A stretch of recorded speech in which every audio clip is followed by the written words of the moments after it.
ain't gonna clean jack. They ain't gonna even know what a cleanser is. But every week they're gonna be saying, Dad, you got that bread? What you talking about? Allowance, bro. For my money, I want that. Matter of fact, don't give me them old dollars you gave me last week. I want them crispy ones. Crispy. I want to hear them when it falling. You ain't clean nothing, bro. But you set that precedent. That's exactly what you're gonna get. And if it ain't all right with you, what make you think it will be all right with y'all? But Revelation chapter 2 and verse 6. But this you have, that you hate the deeds of the Nicolaitans, which I also hate. He that has an ear, let him hear what the Spirit says unto the churches. To him that overcomes will I give to eat of the tree of life, which is in the midst of the paradise of Elohim. He that has an ear, let him hear what the Spirit says unto the churches. And this is something that everybody can't hear. When we get down to it, it says that my sheep know my voice. Understand, that's not that Yahweh is going to speak to us individually. You have a whole lot of people that say God talked to them. No. Yahweh has servants that disseminate his word. You're going to hear their voice. Can you recognize his words from somebody else's voice? That's the $1 million question. Or are you listening to the specific individual? So you got to be able to hear the word and know when something don't come out right.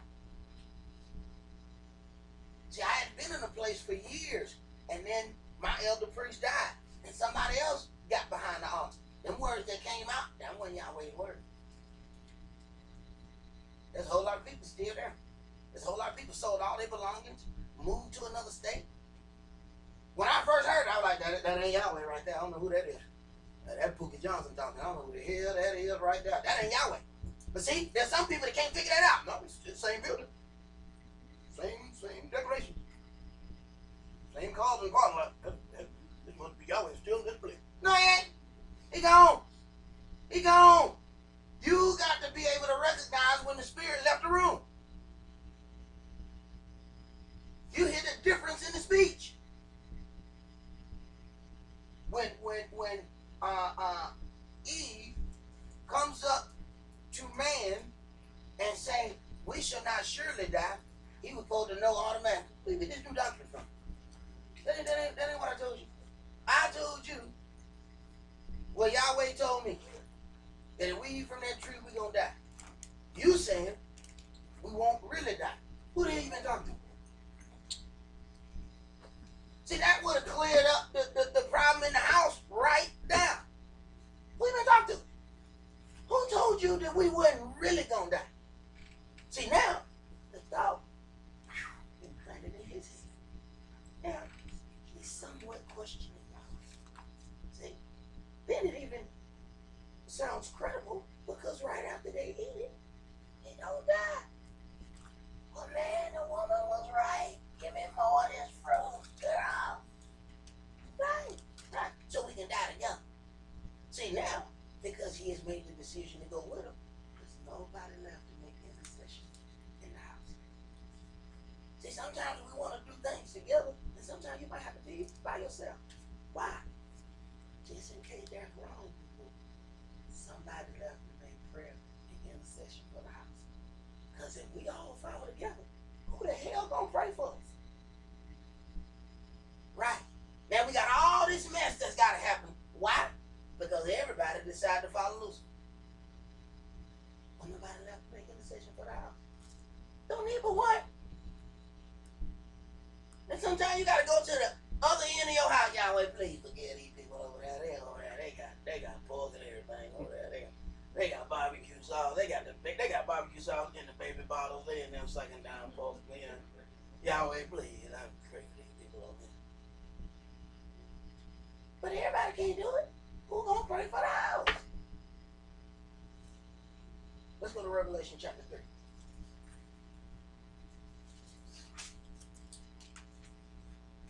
My elder used to say, if you're gonna sin, go sin by yourself. Don't drag everybody else in your sin. Revelation chapter 3 verse 14. And unto the the angel of the church of the Laodiceans, write, these things saith the Amen, the faithful and true witness, the beginning of the creation of Elohim. I know your works, that you are neither cold nor hot. I would that you were cold or hot. So then, because you are lukewarm and neither cold nor hot, I will spew you out of my mouth. Right, cold has a purpose, hot has a purpose. But that middle of the road, lukewarm thing is attractive to a lot of people because you haven't made a decision on the left or the right. You get to stay in the middle of that road, and it attracts a lot of things. But then Yahshua said, I can't use that. I got a purpose for cold. Understand? Judas Iscariot was, a really evil person. Yahshua led him around. You're like, now see, I can use that. Somebody got to betray me. Somebody got to betray me with a kiss. Somebody got to, he knew he was a thief. Instead of kicking him out, he gave him the money back. That's what you do to a thief. You steal? Why don't you hold the money? Who else would give a thief the money back? I'm going to give you ample opportunity to go ahead and do what that is stuck off in your home. Let me know if you need some more money. Go ahead. Because you say, I am rich, and increase with goods, and have need of nothing, and knoweth not that you are wretched, and miserable, and poor, and blind, and naked. I counsel you to buy of me gold tried in the fire, that you may be rich, and white raiment, that you may be clothed, and that the shame of your nakedness do not appear. And anoint your eyes with eye salve, that you may see. Anoint your eyes with eye salve that you may see. What that means in the spiritual context is sometimes things are not always as they appear. They're seeing something, and there's being able to rightfully discern what that is that you're looking at. That's why I tell people like Brother Eli did a new moon, and he was saying, it's really good to go out and look at other things. And I agree with that to an extent. When you have new people, that's the part that he didn't say, because he's dealing with it from where he is. There are new people that might not know what they're looking at yet. And when they go to various places and they start seeing people doing things, they think those things are right because they haven't gotten their foundation strong enough yet. We ended up doing a video about blowing the correct shofar. And as I started looking at and why I started doing it, because I kept going to these places and they got this huge horn, which is this kudu, which is a African antelope. It is an animal that cannot be offered on Yahweh's altar. A ram is something.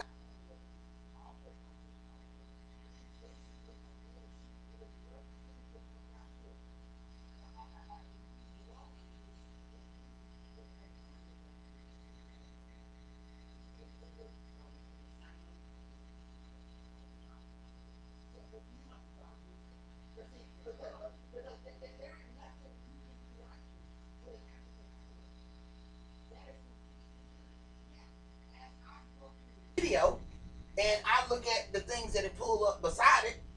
There are people out there with the African kudu, and they call it the ram's horn. And I'm sitting there looking like, what the hell kind of ram you seen that just walk around like this here? Well, what kind of ram is that? Them horns stick straight out. But to the person who has never seen a ram, when they look at that video, and these are Jewish people who put this out, and they speak in Hebrew. That's all you got to do to give up. Go throw a little Hebrew root words in there, and we like, oh yeah, this is authentic, yeah, bro. This is authentic. So how many people looked at that video and walked away thinking that kudu was a ram's horn? And I'm sitting there looking in amazement. So then I start going through the comments. So nobody says, hey, bro, you do know that ain't a ram horn, right? Nobody says anything. And they got thousands of views. Thousands of people are walking around with this kudu, talking about they got a ram's horn. Some people would just say, I have a shofar. And that's correct. But no, this lie went to the next level. They said, I have a ram's horn shofar. No, you don't. Now it's laced in gold and silver. Oh my goodness. Beautiful. Lucifer would be proud. But that is not a ram's horn.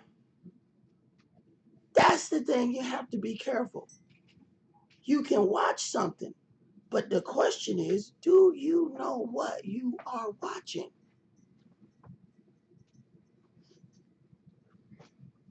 El Barack was the one I took a picture of him.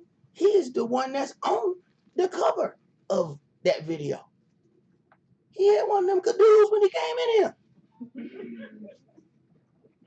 Well, you stop giggling at the man. Stop giggling at the man. He got him a real one. He got rid of the cadoo. Y'all just gonna sit there and laugh at the man right here on the peace on the Sabbath day. They gonna sit right here and laugh at that man right there. Y'all see that man sitting there. Y'all just gonna sit there and laugh at him. That's just wrong. He fixed it. He got rid of the cadoo. Hey, but that cadoo was easier to blow with. Didn't have a deeper sound to it. Well, you learn how to do the other one later.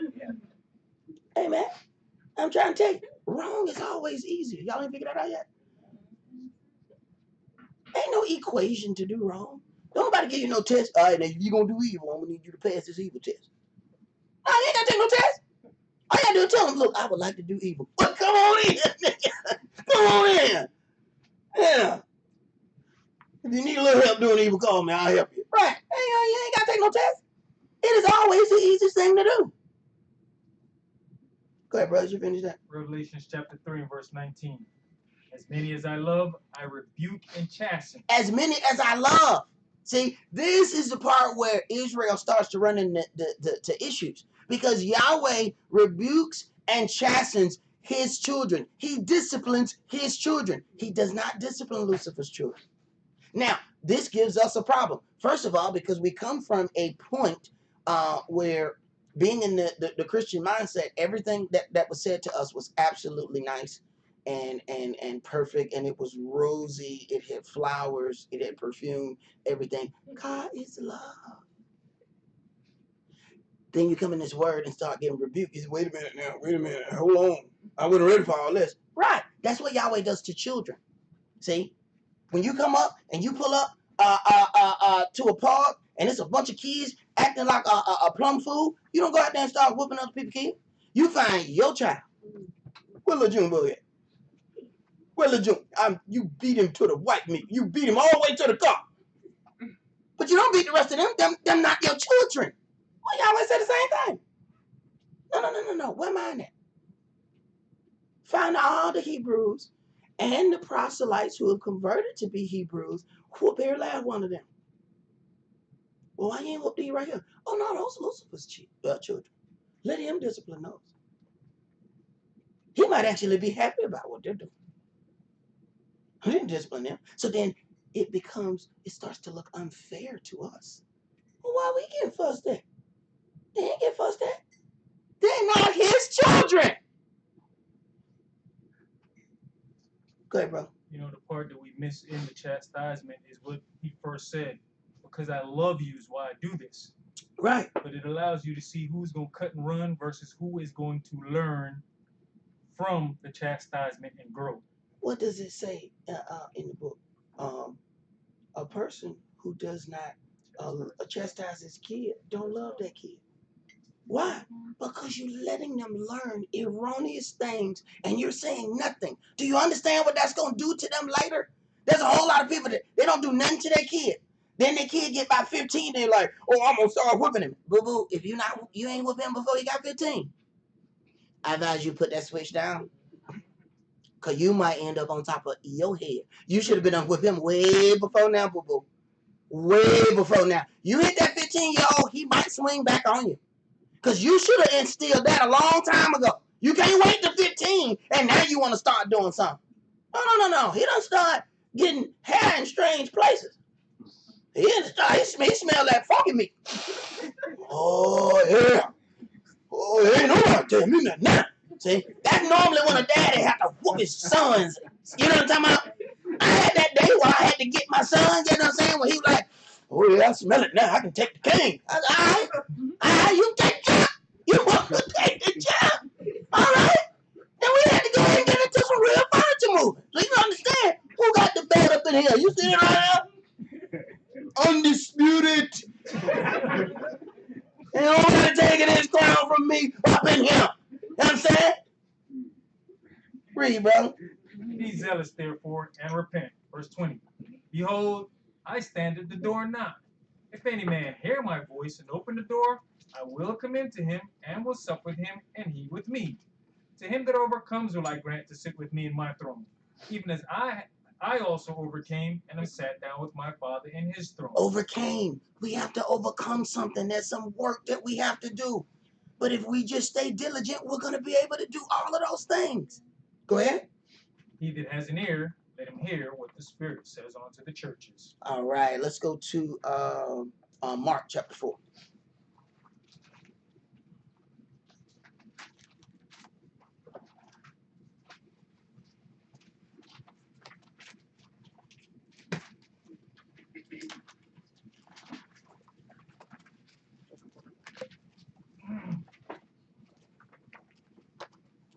Mark chapter 4 and verse 1. And he began again to teach by the seaside. And there was gathered unto him a great multitude, so that he entered into a ship and sat in the sea. And the whole multitude was by the sea on the land. And he taught them many things by parables, and said unto them in his doctrine, Hearken, behold, there went out a sower to sow. And it came to pass, as he sowed, some fell by the wayside, and the fowls of the air came and devoured it up. And some fell on stony ground, where it had not much earth. And immediately it sprang up, because it had no depth of earth. Right. Now, these are them believers in the word. This is how the seed of the word was then sowed. And in some places, it was received. In other places, not so much. Go ahead. And when the sun was up, it was scorched. And because it had no root, it withered away. Right. And this is why you have to be careful on certain things, because the seed was sown. It looked like it was going to produce something. But as soon as it got hot enough, it wasn't enough root there. Go ahead. And some fell among thorns, and the thorns grew up and choked it, and it yielded no fruit. Right. And some of them thorns is some of the them friends we like. See, we keep them thorns around. Them thorns sit there and choke all the word right out of you. If I was you, I wouldn't even do that. No, you change. You know, you're gonna lose your spirit doing that. Yeah, them thorns, they're choking that word right out of you. Why you gotta dress like that? I mean, you gotta be in the word. You gotta dress like that. You have nice legs. You should show them. You ever notice how they go? You know what I'm saying? They just keep on right. Those are thorns. Go ahead. Another fell on good ground, and did yield fruit that sprang up and increased, and brought forth some 30, and some 60, and some 100. And he said unto them, He that has ears to hear, let him hear. And when he was alone, they that were about him with the 12 asked of him the parable.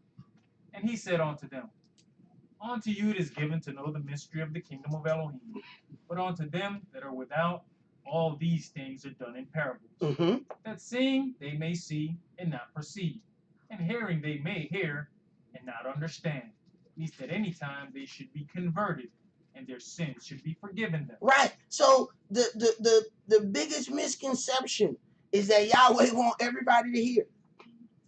And it never does occur to us that he don't want everybody to hear. And we think that he wants everybody to hear the word. He's like, no. I already know some of their heart not right. I don't want them in here. They ain't gonna hear right. Go ahead. And he said unto them, Know you not this parable?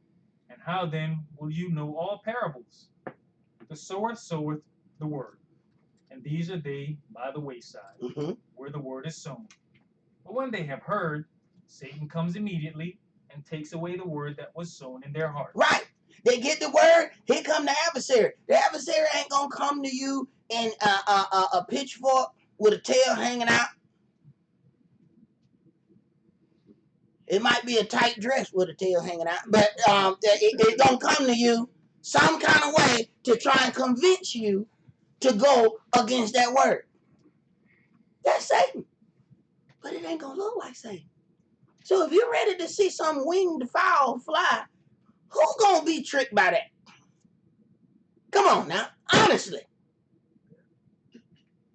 If Yahweh sows the word in your heart and then some winged Baphomet creature show up with the goat head, both sets of genitals, you're like, ain't no way in hell I'm listening to that. Ain't no way in hell. What? Man, you got too much package, brother. You got all the materials. I can't even listen to nothing you got to say. Who's gonna be persuaded by that? But if it look and sound sweet, aha. Go ahead. Verse 16.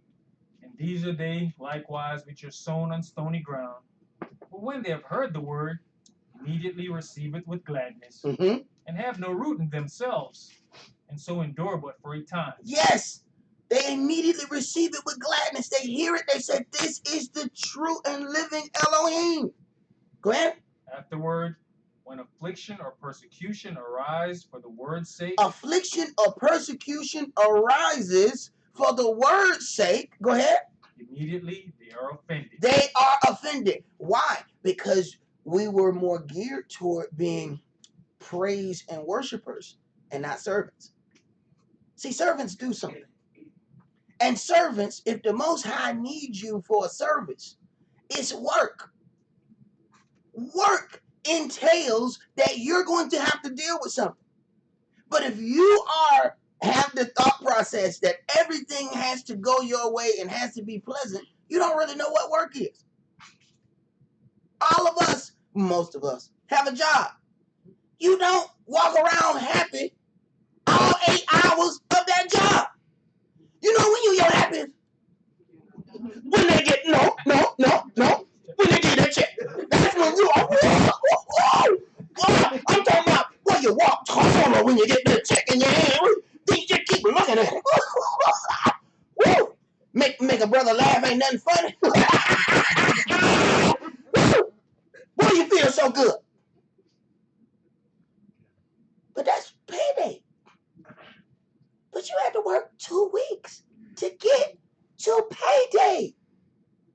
If you trying to feel that way on Monday at 9 o'clock, hell, you just got there at 8. Hold on. How about put in a little labor first? There's some folks that don't want to show up on no day but payday. That's the only day they want to show up. Man, you ain't put no hours in, man. You don't get no check, bro. Go ahead. Verse 18. And these are they which are sown among thorns, such as heard the word. And the cares of this world, and the deceitfulness of riches, and the lust of other things entering in, choke the word. Right. The lust of other things choke the word. So now the word has to take a back seat because of the lust of other things. Go ahead. And it becomes unfruitful. And these are they which are sown on good ground, such as hear the word, and receive it, and bring forth fruit, some 30-fold, some 60, and some 100. Right. So the best thing that we can do is become fruitful in that word. Now, sometimes people want to accept all the positives about being Israel and to being part of his holy family, but wish to negate any of the negatives, which are the responsibilities that are given unto that same holy family. The blessings, of course, are positive. To some, the rules on how we ought to represent the holy name of Israel becomes a negative because it interferes with what we want personally for our own lives. Let's go to Numbers chapter 14. See, I think in the whole process of dealing with Israel or dealing with this word, we forget that we become representatives of the Son of Elohim. He's given us this holy name. Then we have to then be careful how we carry this holy name. He says, this is Israel blasphemed my holy name when they went to all these places and they said, these are the children of Israel. And the heathen sitting there looking at you, talking about, this Israel? You talking about these people here? The people can't figure out how to pull the pants up? That's Israel? See, now Yahweh's name is getting blasphemed by what you decided to do personally for your own life. See, there's some people that say, we have dress code that in here. Brothers have to have your pants on your waist. Okay. So then you got some brothers that say, I'm going to put my pants on my waist when I go to church. When I get out of church, I'm going to show all these pretty drawers. I'm going to show all these pretty drawers. Right. And then people come up and say, that's supposed to be an Israelite right there. Why are you showing his ass? Now Yahweh, holy name got blasphemed because you want to show your pretty drawers. Right. Read it, bro. Numbers chapter 14 and verse 1. And all the congregation lifted up their voice and cried, and the people wept that night. And all the children of Israel murmured against Moshe and against Aaron. And the whole congregation said unto them, would Elohim that we had died in the land of Egypt, or would Elohim we had died in this wilderness? Mm-hmm. And wherefore has Yahweh brought us unto this land, to fall by the sword, that our wives and our children should be a prey? Were it not better for us to return into Egypt? And they said one to another, let us make a captain, and let us return into Egypt. Let us make us a captain and return into bondage. Because we're accustomed to bondage. See? Let us find us a captain who can lead us back to the things that we are accustomed to doing. This is where that Hebrew Christian doctrine fares very good. Because you have what? Most of us came out of Christendom. So we're already accustomed to those things. Go ahead. And Moshe and Aaron fell on their faces before all the assembly of the congregation of the children of Israel. All right, let's go to Leviticus chapter 23.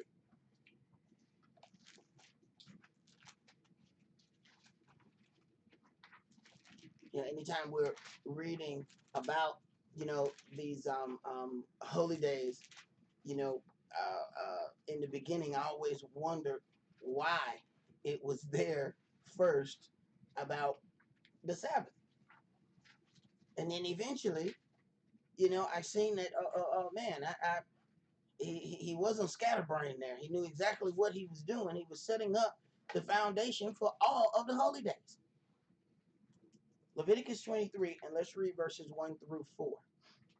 And Yahweh spake unto Moshe, saying, speak unto the children of Israel, and say unto them, concerning the feast of Yahweh, which you shall proclaim to be holy convocations, even these are my feasts. So then you have two things that are there. Two things that we have to deal with.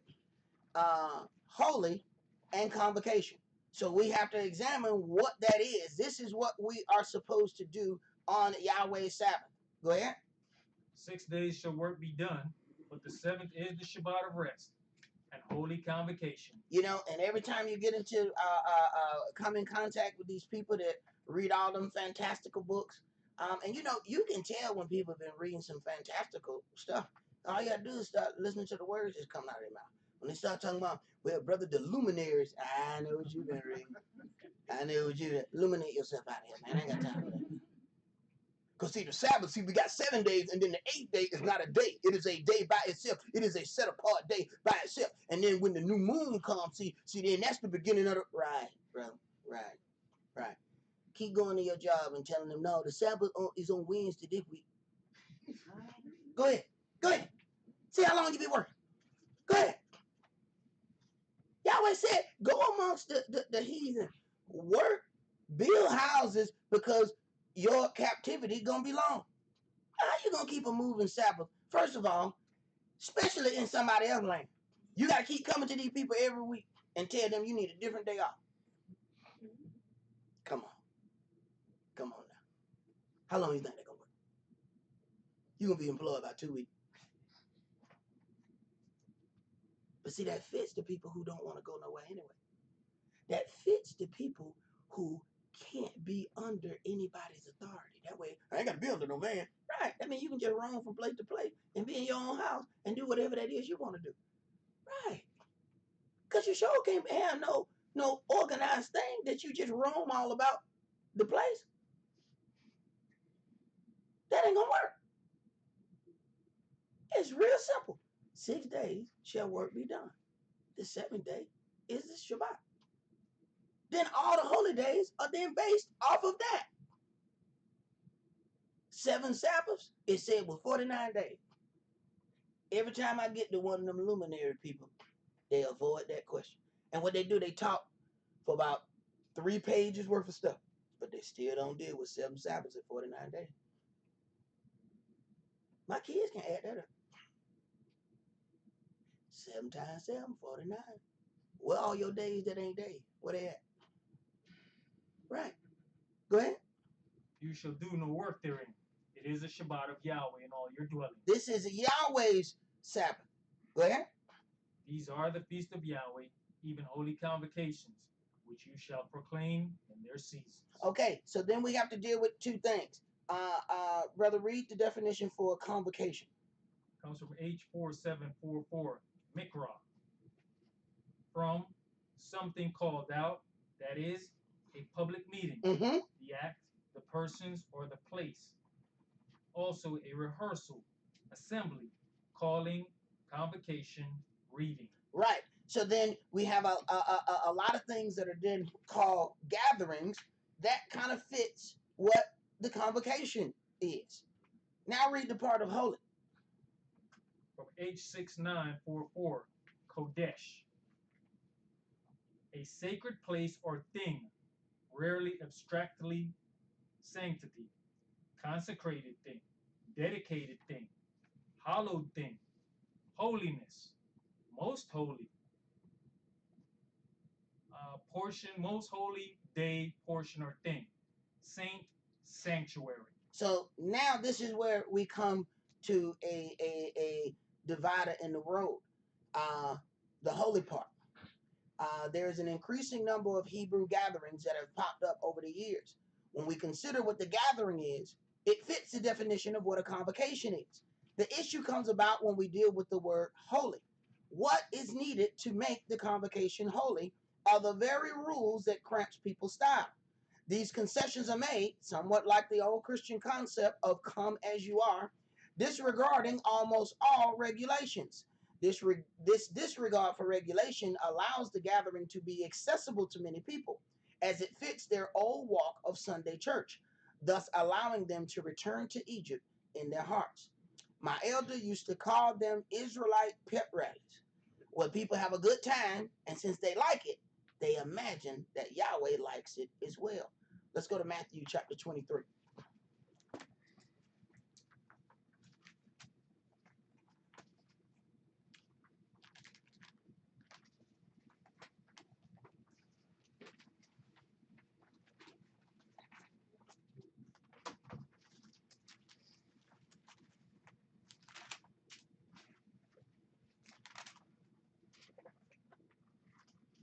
See, there's a whole lot of things that can be dealt with when you read the wording of the Mashiach.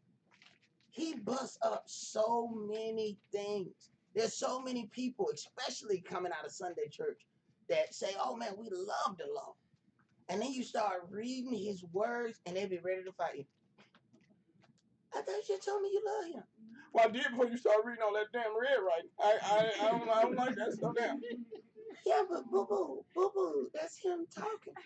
Well, I don't want to hear him talk no more, especially not through your mouth. Right. Sure, you're right. Matthew 23, let's start with verses 1 through 5. Then spake Yahshua to the multitude and to his disciples, saying, the scribes and the Pharisees sit in Moshe's seat. All therefore whatsoever they bid, you observe, that observe and do. But do not you after their works, for they say and do not. Right. For they bind heavy burdens and grievous to be borne, and lay them on men's shoulders, but they themselves will not move them with one of their fingers. Right. So then these Pharisees are the religious leaders, these are the ones that are in charge. These are the chief priests. So then they are orchestrating things in hypocrisy. Go ahead. But all their works they do for it to be seen of men. They make broad their phylacteries and enlarge the borders of their garments. They enlarge the borders of their garments. What we have to look at is a lot of times we see that the fringes are written about in the book of Numbers and Deuteronomy. The fringes are to remind Israel to keep the law. Today, the fringe has become more of a fashion statement and not a directive to remember the law of Yahweh. In most cases, you can observe gatherings that are full of fringes, yet the very commandments that they are supposed to represent are being broken openly and happily. The fringe is to remind you to keep the law. Yet when you look around these Hebrew Christian gatherings, they are breaking the very laws that the fringe is supposed to represent. And the interesting part, what really gets the thing in the level of hypocrisy is when you read in Numbers and Deuteronomy about the fringe, it is supposed to be on the four quarters of the garment. But most of the people have the fringes going all the way around the bottom of the garment. Well, that is like what the priests would wear.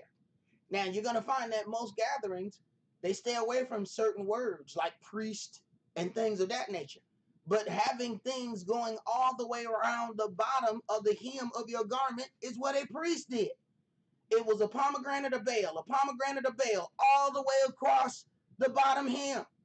So having these things all the way across the bottom hem is in representation of a priest. Now, do you get the level of hypocrisy? Yeah. Do you see it yet? Yet no rules and regulations are being kept. I mean, you imagine somebody walks up to you with a police uniform on and you say, "Excuse me, officer." "Oh, I ain't no police." What? "No, man, I'm in danger over here." "Well, oh no, I'm not a police." Why you got in that outfit? I just like the way this look. It makes me look dignified. You done ran all over that thing and he finna help you. Right. And he fooled you with the outfit on. Right. Go ahead, brother. Matthew chapter 23 and verse 14. Yeah, jump to verse 14. Woe unto you, scribes and Pharisees, hypocrites!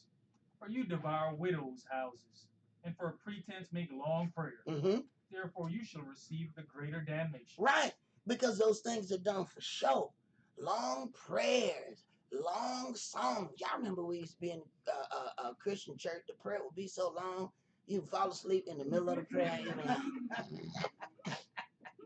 they be praying and do praying. He got the, and see that part of having that mic in your hand, that's part of that show as well. That's part of the Christian setup because you can get a lot more emotional. See, you can't do all that with the little clip-on mic. See, you can't do that. See, you get, when you singing, think about, there's things where you hit notes where you got to bring that mic in and out as close. This gives the feeling movement. See, this helps set the emotional tone. So that might need to be in hand so you can give all of those things so you can hear that. What is that? But that does that emotional thing, and that's what we like. Go ahead. Verse 15. Woe unto you, scribes and Pharisees, hypocrites! For you come past sea and land to make one proselyte, and when he's made, you make him twofold more the child of hell than yourself. Now, it's not that, okay, because they compare sea and land and they went to all of these places that they did something wrong. It's that if you are then making proselytes and they don't understand the order. See, if they're coming out of feelings but not understanding the order of things, they're going to be twofold more the child of hell than you because they're already learning wrong. How many people you done seen? And see, we when I grew up, there were families around, and you found that what some of the older brother did, the younger brothers was much better at it at a younger age. Why? Because they were watching their 5 older brother. They watched the older brother do something. That little boy might have been 12. This other little boy can do that same thing at 7. So by 12, he gonna be hell on wheels. Because he been watching his brother. I know how to do this. I had some folks teach me some evil. I said, where did you learn that? Said, my big brother. I went home, got mad at my big brother. Why haven't you taught me this evil yet? You slacking. These big brothers are teaching them all kind of evil over here. But we had whole families, and you could tell who had older brothers. Because they already knew some stuff that we're like, man, how you know that? Right. Go ahead. Woe unto you, you blind guides, which say, whosoever shall swear by the temple, it is nothing. But whosoever shall swear by the gold of the temple, he is a debtor. You fools and blind, for whether is greater, the gold or the temple that sanctifies the gold? Now we have to remember that this is Yeshua. This is the Mashiach who's saying all of these things. When people was like, oh, he is love, he is this, he's saying, you fools, you bunch of poisonous snakes, you hypocrites. I'm saying this Christ talking now. Because see, people think, oh, he just float down, he just say some of the nicest stuff. He nothing but love. He just whisper sweet nothings in my ear all the time. He just love. That's all I hear from Christ all day. You might be hearing from somebody else. Because Christ wants you to walk right. If all you hear is nice stuff, you might want to ask when you hear that, oh, I love you. Wait a minute, who the hell are you? Who are you? Identify yourself. You better make sure who that is that's talking to you. You need to ask them a question. Who art thou? Who's speaking? Somebody else might be talking to you. Because ain't nobody supposed to hear nothing nice all the time. Go ahead. And whosoever shall swear by the altar, it is nothing.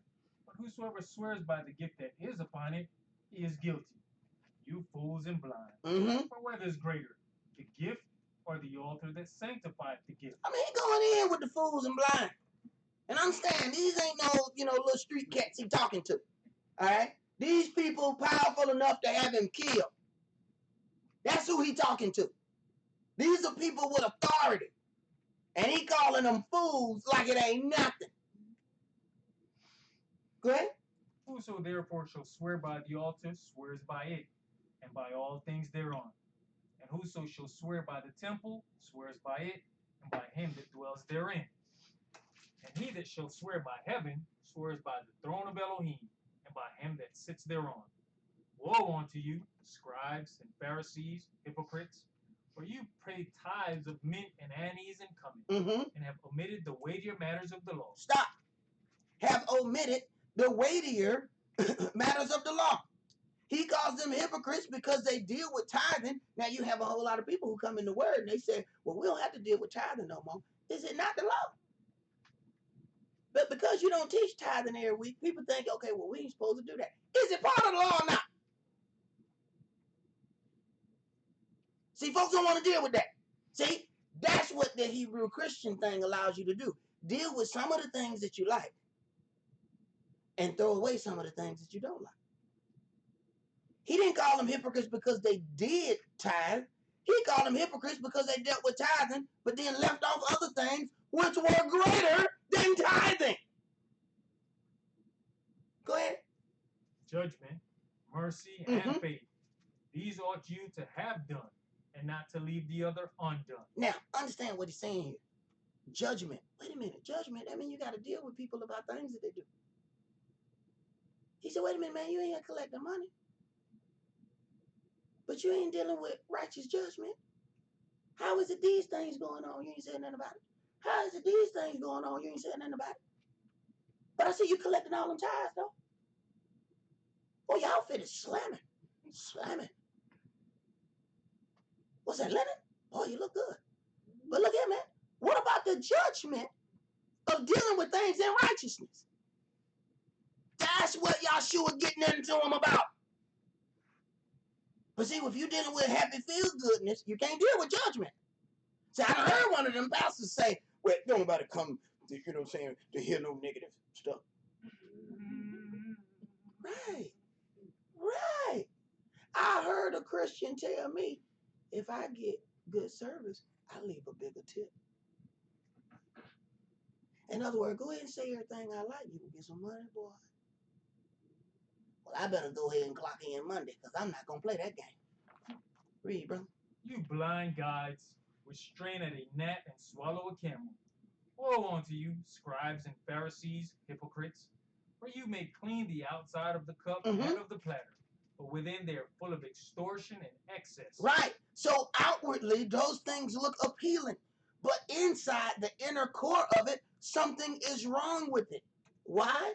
Because they won't deal with the weightier matters of the law. And if you dealt with the weightier matters of the law, it would cleanse the inside of the cup. Y'all never had your kid wash dishes and it look good on the outside? And you don't really watch, you know what I'm saying? You know what I'm saying? You just grab, you know, that cup and you put something in and you start drinking and then stuff starts floating all in your mouth. Oh, I think this. All kind of little meat floating around in there.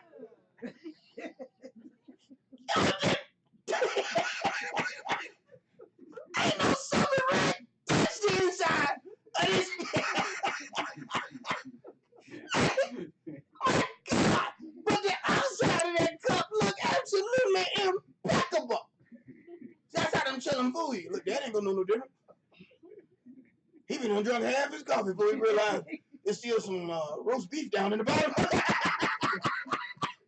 And they had to be trying about, what coffee is this? It tastes beefy.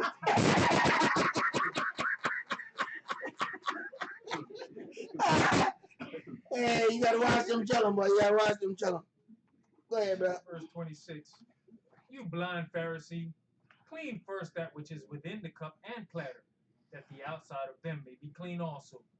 Woe unto you, scribes and Pharisees, hypocrites, for you are like unto whited sepulchres, which indeed appear beautiful outward, but are within full of dead men's bones, and of all uncleanness. Uncleanness. You have to deal with how many times he's dealing with uncleanness, and this uncleanness then goes to a spiritual way, but it looks one way physically, but spiritually this thing is unclean.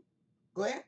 Even so you also outwardly appear righteous unto men, but within you are full of hypocrisy and lawlessness. Woe unto you, scribes and Pharisees, hypocrites, because you build the tombs of the prophets and garnish the sepulchres of the righteous, and say, if we had been in the days of our fathers, we would not have been partakers with them in the blood of the prophets. Right. And it's one of those things that everybody want to believe that their walk would be different. If Christ was, I would have never done that to Christ. Don't understand that we be doing the same things, but you're not going to see Christ like that, just like they didn't see Christ like that. What did he say to Cephas? The Most High has revealed unto you. Who do you think I am? And he said, the Most High had to show you that. See, everybody ain't able to recognize who I am. So if you're dealing with feelings, they going on like, man, get him out of here. Nobody want to deal with him. He wasn't a great appeal to the masses. See, everybody want to talk about Christ like he was this popular person that everybody dealt with. No, he was not. He was unpopular.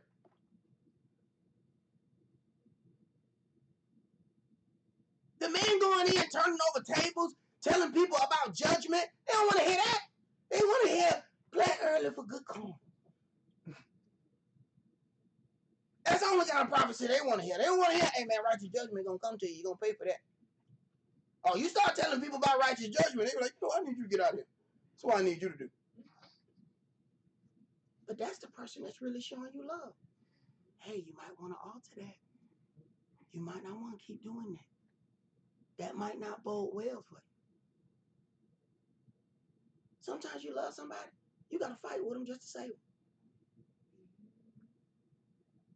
And they fighting you the whole way. They fighting you the whole way. And the whole time you trying to save their life. My grandmama just passed away Wednesday. She was 100 years old.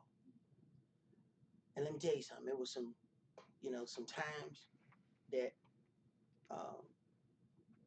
she said, some things. When you talk about somebody 100 years old, they done went through some things, And I remember it was times I was in them streets, man. I didn't care. I remember getting into an altercation with a dude, and the dude was like, I'm gonna tell your mama you out here in these streets. I said, man, I don't care nothing about you telling my mama, man. Go ahead. I got something. I got one of these hot things over here for you. Come on. Dude said, I'm gonna call the police. I said, you call the police, bro. Bro said, I'm gonna tell your big mama Lucy. I said, bro, come on, now let's talk about this thing. You can't tell my big mama I'm out here in these damn streets, bro. You can't be telling my big mama. Wait a minute, let's talk. Okay, well maybe I'll give you something free. Come here, let's talk. There. I can't. No, you can't be telling my big mama that I'm out here in these streets. I can't deal with that. That's when I knew. Oh damn, I got a level. You know what I'm saying? I didn't know I had a level before that. And dude was like, I'm gonna tell your big mama Lucy. What? No, we gotta talk about this, bro. We gotta talk about here go a couple free things right here. Just go ahead, you know what I'm saying? We'll work it out later. But I swear for God, you say anything to my grandma Lucy, I swear it's gonna get ugly around here, bro. Don't tell my grandma she don't even know I'm out here in the street, bro. So you just deal with things and you find out. That old lady used to tell me I would go.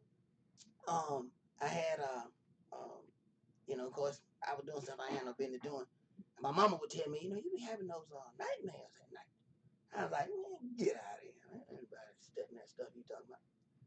When my grandmama house, she like, baby, that hag riding you. What the hell is that? That hag riding you, boy. You get out that slobby right here going all up like that. That hag just riding your back. You be screaming at night. I said, what? I knew she wasn't lying. I ain't believe nobody else. I ain't believe nobody else. But when that old lady told me, you're doing something you ain't got no business doing, boy. And I mean, it ain't like I ain't know I was doing something I ain't no business doing. Hell, like, just trying to figure out how she knew I was doing something. Go ahead, bro.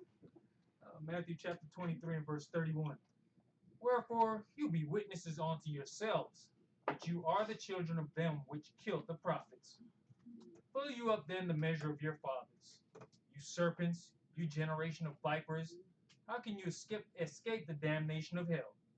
Wherefore, behold, I send unto you prophets, and wise men, and scribes, and some of them you shall kill and crucify, and some of them shall you scourge in your synagogues, and persecute them from city to city, that upon you may come all the righteous blood shed upon the earth, from the blood of righteous Abel unto the blood of Zacharias, son of Barachias, whom you slew between the temple and the altar.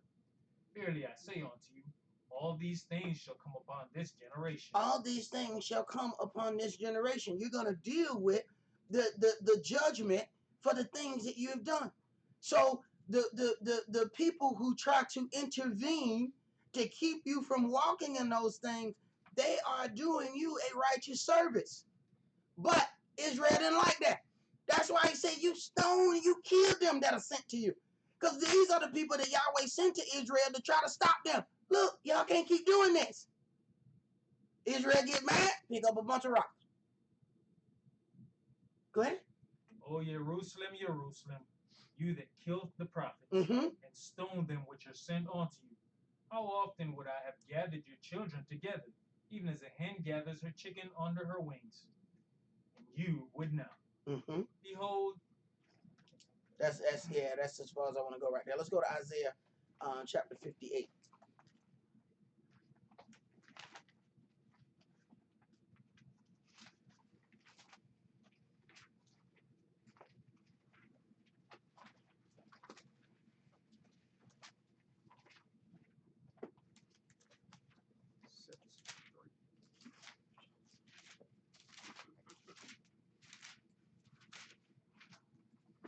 Isaiah 58, and let's read verses 13 and 14.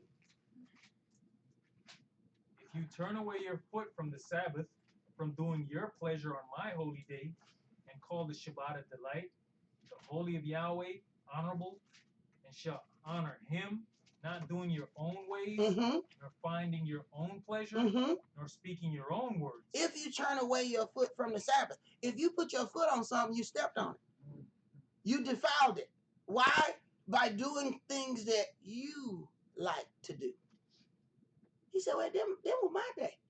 Before you ever got here, it was mine. I set this day. You ain't know nothing. You ain't do nothing. This is my day. And you still on my earth. This is my day. Do what I want you to do on my day. Them other 6 days belong to you. But this one is mine. Go ahead. Then shall you delight yourselves in Yahweh, and I'll cause you to ride upon the high places of the earth, and feed you with the heritage of Jacob your father, for the mouth of Yahweh hath spoken it. So then we have to consider, what does Yahweh declare on his holy Sabbath? He says a holy convocation. Let's go to Ezekiel chapter 36.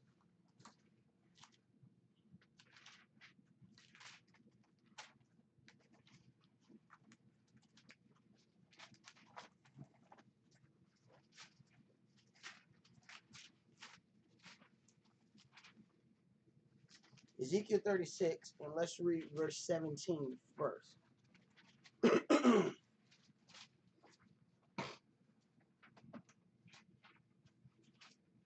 Verse 17.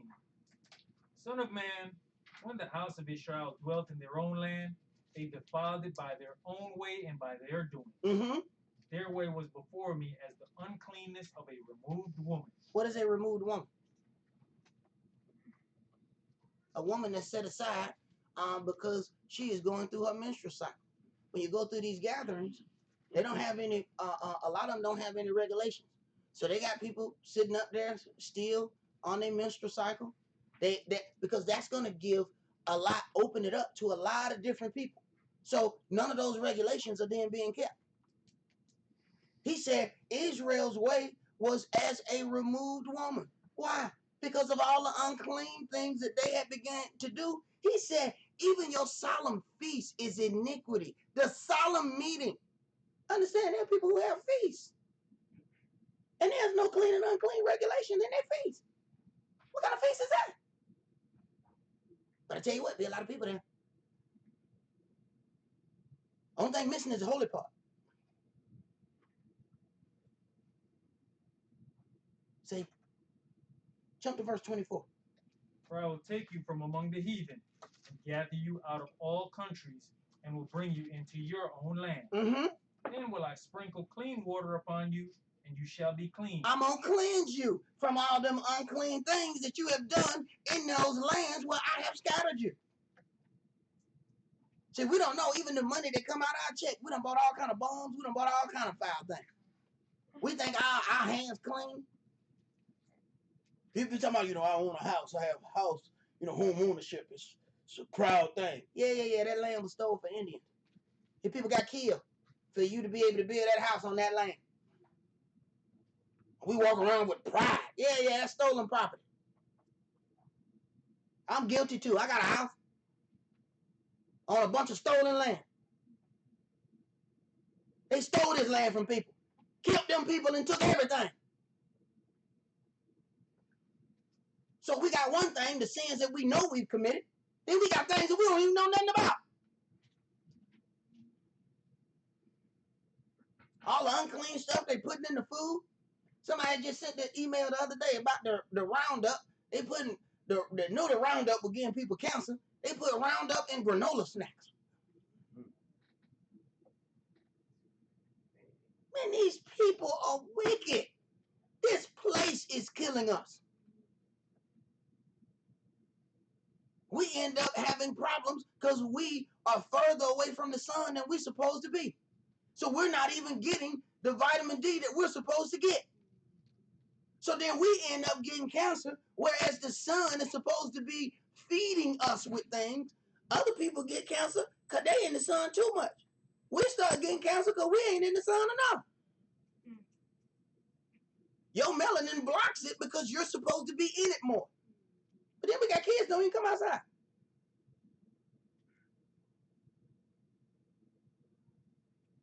This is why we have to pray over everything that we consume when we sit down to eat. Man, you don't know what's in that stuff. Go ahead, brother. Verse 25. Then will I sprinkle clean water upon you, and you shall be clean from all your filthiness and from all your idols when I cleanse you. Mm-hmm. A new heart also will I give you, and a new spirit will I put within you, and I will take away the stony heart out of your flesh, and I will give you a heart of flesh. Mm-hmm. Now, it's that stony heart that will not allow us to fully accept the rules and regulations that Yahweh has given us. It's the stony heart that kicks away from that because there's certain things that we like. Go ahead. And I'll put my spirit within you and cause you to walk in my statutes, Mm-hmm. and you shall keep my judgments. Right. See, when I put my spirit within you, it will cause you to walk in the statutes. See, it was the stony heart that caused you to fight against the statutes. I don't like that. Why we got to do that? That's the stony heart. He said, I'm going to take away that heart and give you a heart of flesh. Then you'll be able to walk in these statutes and understand them for the glorious things that they are. Go ahead. And you shall dwell in the land that I gave to your fathers, and you shall be my people, and I'll be your Elohim. And this is one of the things I have to really make the point to Israel. We didn't get a law the first time until we was about to get our own land. If you're going to stay without law, you're going to stay a captive. People who need law are people who are going to have their own land because you have to have something to govern yourselves by. But if you're going to be a captive, then you just let your captor set all the rules and regulations for you. You just do whatever he say. You ain't got to understand nothing. Captives don't need to understand nothing but what master say. You don't need to understand any statutes or judgments. But people who are going to have their own land, they need a law. So when people are trying to keep you away from this law, they are trying to keep you in captivity. At all that time, Israel was there. He ain't giving us not one bit of law. So, all right, I'm bringing you out of Egypt. Okay, here go the law. They're like, yeah, let us get far away from this place. No, let's talk about my law. Hey, man, you know the Egyptians right over that hill. Let's go. No, let's talk about my law. No, look, shouldn't we get further out? Because we kind of working around in circles and everything. Yeah, shut up. Let me teach you my law. Why? Because you need to know this before you get there. Otherwise, you're not going to govern yourself right. And you're going to go in there with a captive mindset, and you're going to be right back in Egypt. Right back. And to this day, what do you think attracts us back to those Christian-esque thought processes? We want to go right back into bondage. Normally, at the first sign of any trouble, let's go right back into bondage. It was comfortable. Our people ready to raise up a captain. Let's go back into Egypt. We had our fishing leaks. Yeah, it wasn't none of your stuff, though. Where you going, it's going to be yours. It ain't nobody going to ever be able to take it away from you. At some point, don't you get tired of having to ask people for stuff? Every store we go to is owned by somebody of another nation. The other night I decided, I said, you know what, I want to get me a strong drink. I couldn't even find nobody look like me to sell strong drink. Every store I went to sell strong drink. Hey, how you doing? 999, you have penny?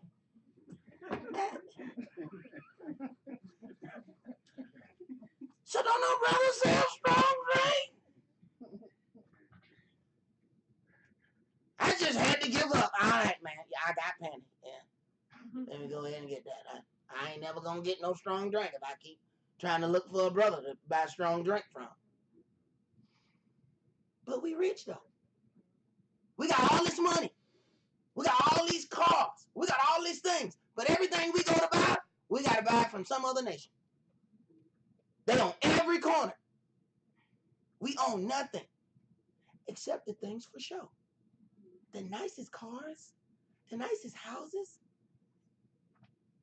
None of the shops in our neighborhood are owned by us. Go in other people's neighborhood. Hit the Ethiopian neighborhood. Ethiopians own everything in their neighborhood. Go to the Chinese neighborhood. They own everything in their neighborhood. Go to a neighborhood where Africans at. Africans own shops in that neighborhood.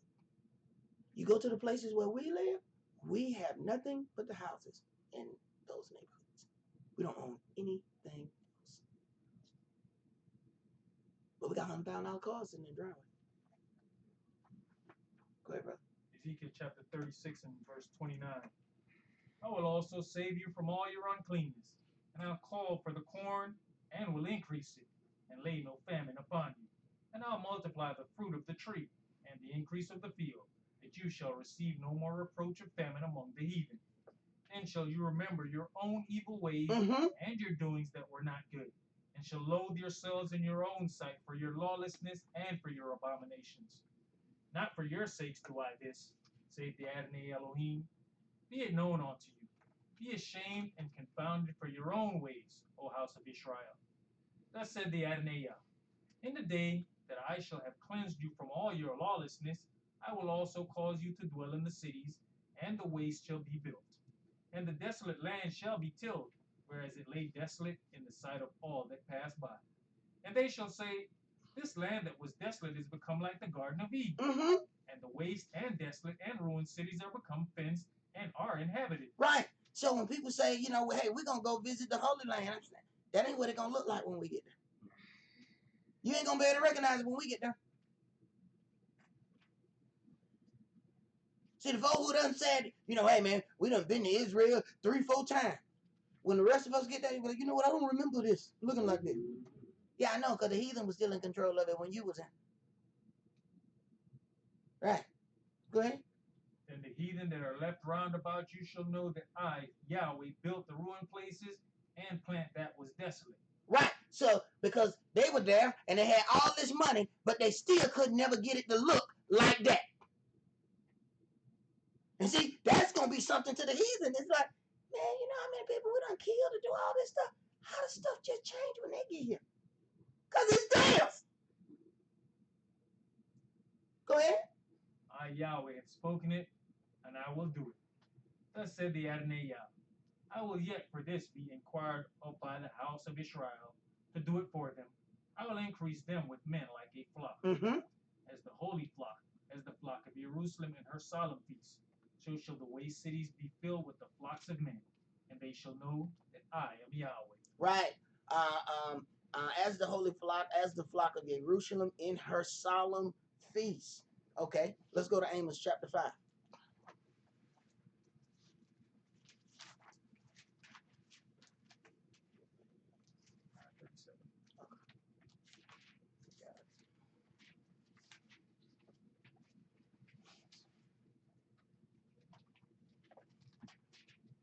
Amos chapter 5, and we're going to read verses 21 through 27.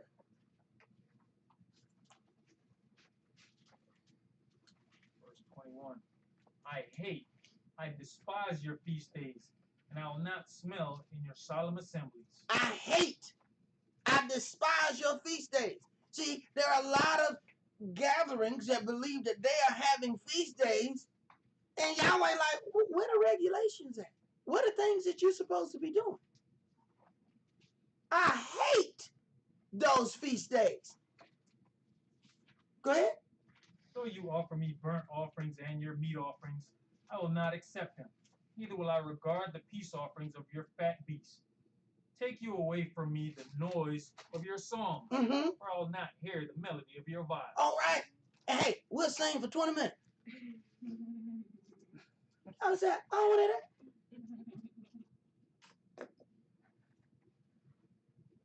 There are times that we went to Sunday church and the whole day was nothing but singing.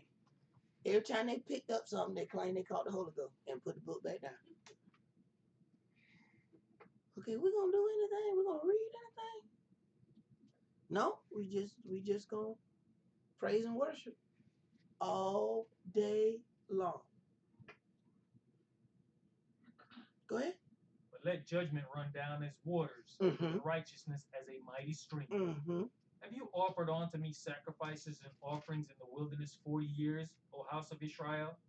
But you have borne the tabernacle of your Moloch and Chayun, your images, the star of your God, which you made to yourselves. Therefore will I cause you to go into captivity beyond Damascus, says Yahweh, whose name is the Elohim of hosts. Right. Still have the so-called Star of David. Still have all of these symbols to worship their strange gods, and then say that it is in representation of Yahweh. Let's go to 2 Peter chapter 2.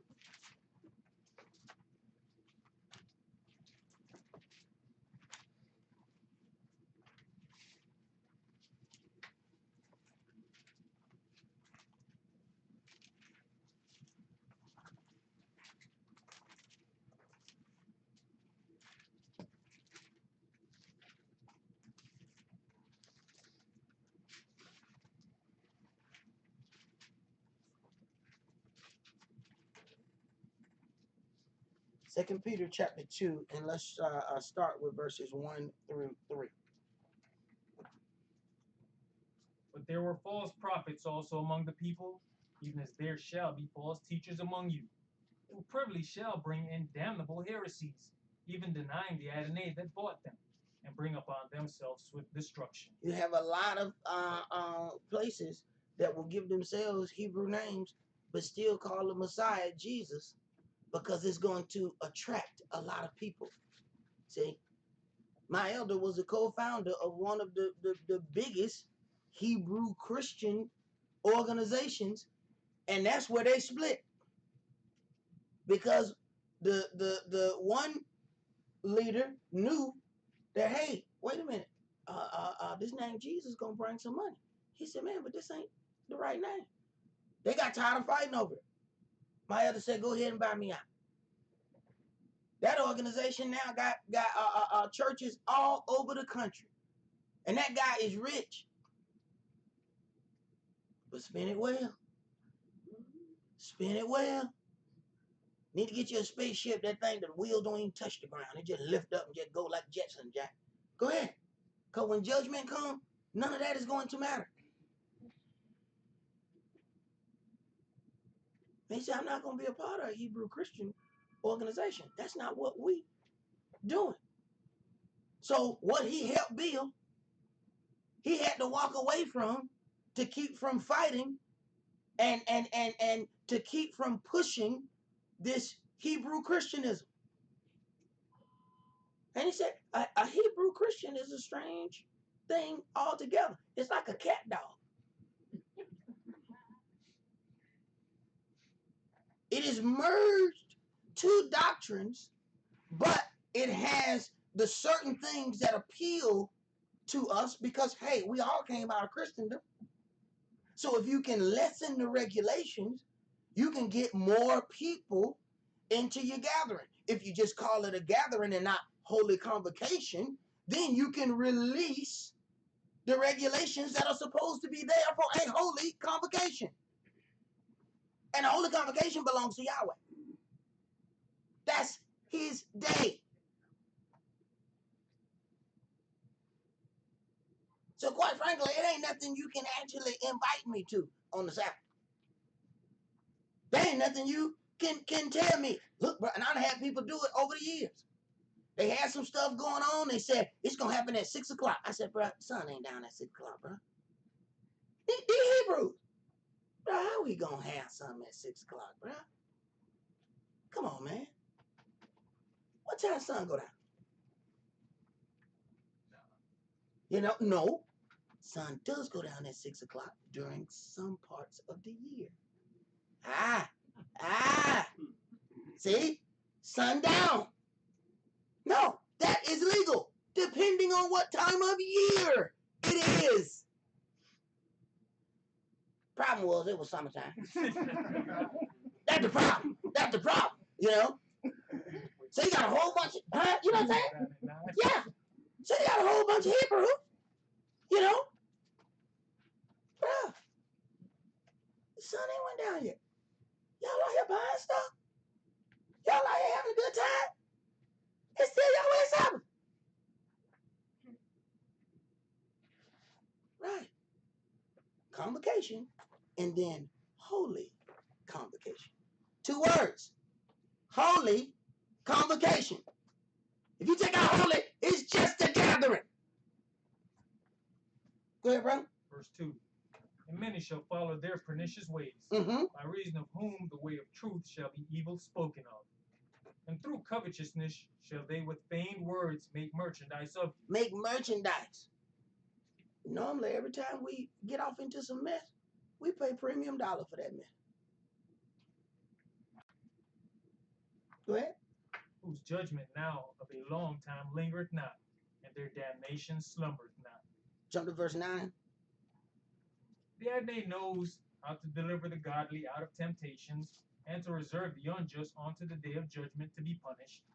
But chiefly them that walk after the flesh in the lust of uncleanness, and despise government. Presumptuous are they, self-willed. They are not afraid to speak evil of dignities. Whereas angels, which are greater in power and might, bring not railing accusations against them before the Adonai, but these, as natural brute beasts, made to be taken and destroyed, speak evil of things that they understand not, and shall utterly perish in their own corruption. Right. When you hear people dealing with all of these things of angels, they're supposed to have the book of Enoch, and you got all of these things of angels, and it's got all the names of the angels. Man, we read in the book of Moshe where Yahweh has sent angels to deal with these brothers, and the angel wouldn't even tell the brother his name. He said, "What's your name?" "Hey, what you want to know my name for, saying it's a secret?" Get in the book of Enoch, you got names everywhere. I said, "Man, you know my name. Y'all know how stupid y'all is. Y'all be done start worshiping me and stuff, because y'all ain't got no sense. Look, man, you worship Yahweh your Elohim. Don't worry about what my name is. You don't even know my name." Then they come with all these fantastical books. Yes, the angel Raphael said such and such. I ain't gonna sit down.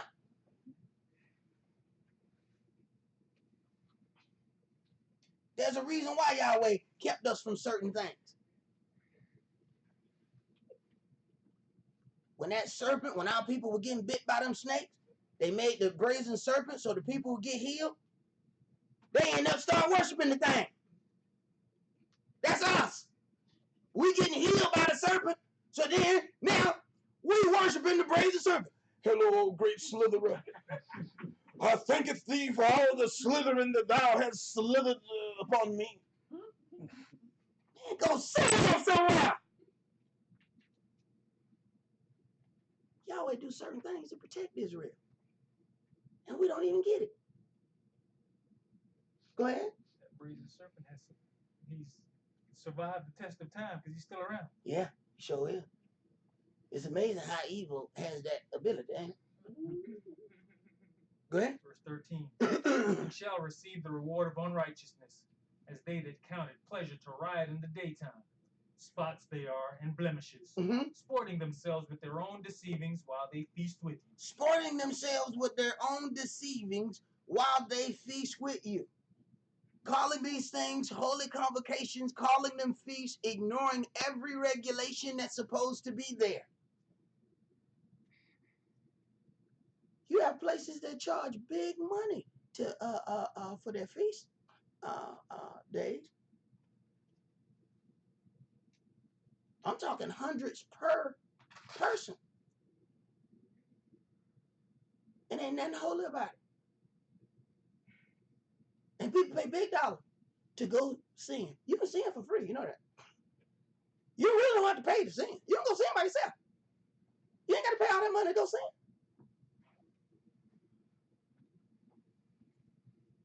What did it say about the Pharisees? They love the chief seats in the feast. Go ahead. Having eyes full of adultery, and that cannot cease from sin, beguiling unstable souls. And heart they have exercised with covetous practices, cursed children. Right. Why? Because they've taught those children those ways and they growing up learning that. So you know how hard that's going to be to get that out of their heart? Think about how hard it was to get some of that doctrine that we had learned out of our heart. And if you're raising those kids with that, then you got to try to deprogram and reprogram them. And we're supposed to be being deprogrammed and reprogrammed. But one thing you'll find out, you can ask one of the computer guys, in the middle of being deprogrammed, you can't power down. Or else the whole program gets corrupted. Your whole hard drive gets corrupted. So in the middle of being deprogrammed, the minute you're going through this virus scan to get all this bad information out, if you decide to power down, because you're just tired right now, you know it was working on your whole root and you registered there. Now you just corrupted your entire hard drive. Now everything else that you do is going to be wrong now. Now you're going to have all these things. You're not going to be able to process right. Why? Because in the middle of being cleansed, you powered down. So in case you know about the things when we work on certain equipment, they'll tell you, all right, once you press continue, don't touch nothing. If somebody just came and kicked the plug out while we was doing our work, we down another 3 hours. Because, you know, to redo that always takes much longer than if you just let the process go the way it's supposed to go. So sometimes we'll get the process going and all we doing is guarding a plug. Everybody, what you doing? Don't step right there. Don't do, get on over there. You're like, what are you doing? I need to make sure that this don't power down in the middle of cleansing. Or else we're going to have some problems. Same thing with us. Decide you're going to power down or take a break in the middle of Yahweh cleansing you and see how many problems you have when it's time to get back to work. You can figure out what's going on. Discombobulated. I can't figure out. Right. You power down during your cleansing. You don't do that. You let that process go. Then you're able to do other things. Be careful, Israel. Go ahead. Verse 15.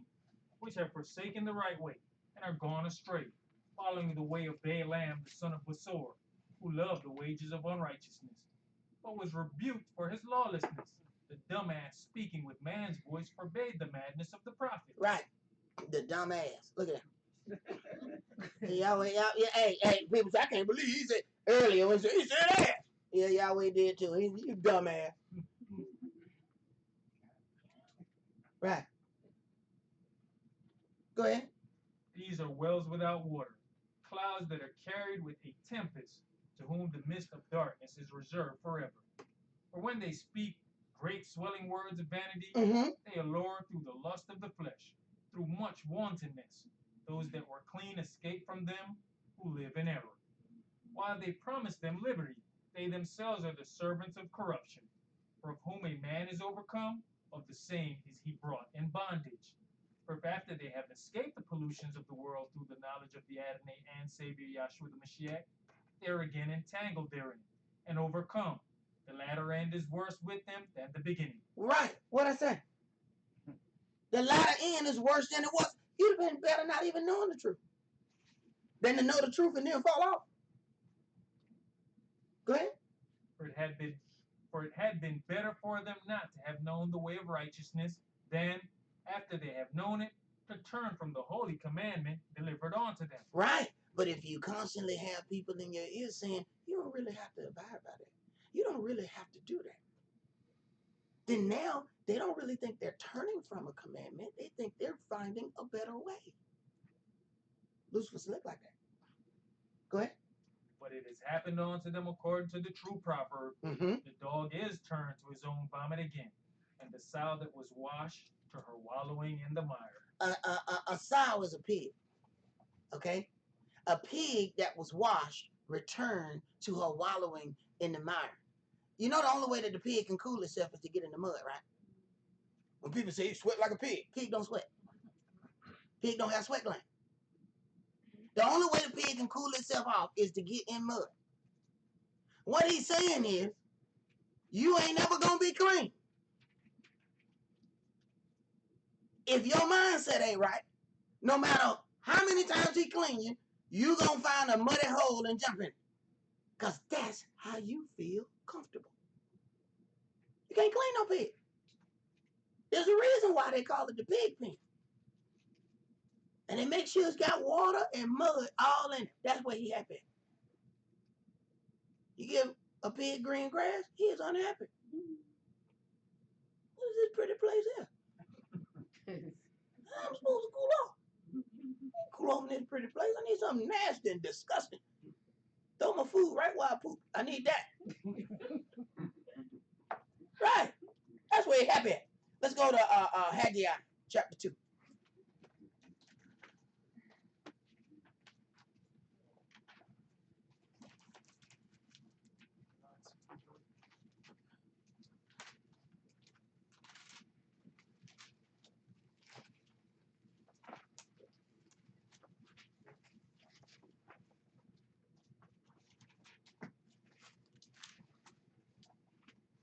Haggai chapter 2, and we're going to read verses 11 through 14.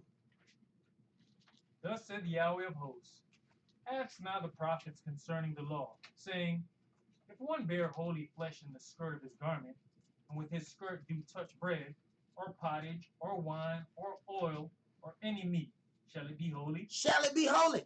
Now it's holy to start out with, but he don't have himself attired the correct way. Is it still holy? Go ahead. And the priest answered and said, no. No. Because of the things that you have done, you have now caused something that was holy to not be holy anymore. You can't just deal with things any old way and think that it still stays holy. Go ahead. Then said Haggai, if one that is unclean by a dead body touch any of these, shall it be clean? And the priest, shall it be unclean? Shall it be unclean, pardon me.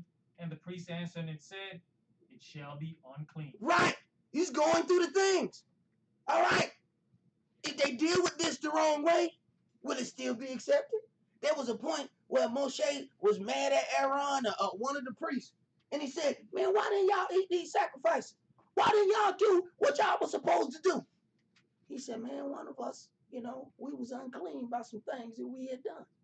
So if we had ate it, would it have been acceptable? Moshe was like, okay, well, my bad. All right, y'all go ahead. Yeah, you're right. You're right. But he was about to get on them because they didn't do the thing. Then they said, bruh, it wasn't going to be accepted because we weren't right. So now they're actually accepted because they didn't do the thing. Check that out. But they knew, hey, man, we ain't quite right. We ain't done the things that we were supposed to do. And they said, Moshe was satisfied. Oh, okay. All right, well, that makes sense. Let's keep going. Go ahead. Then answered Haggai and said, so is this people, and so is this nation before me, says Yahweh, and so is every work of their hands, and that which they offer there is unclean. Mm-hmm. Everything that they have offered is unclean. Let's go to 1 Corinthians chapter 11.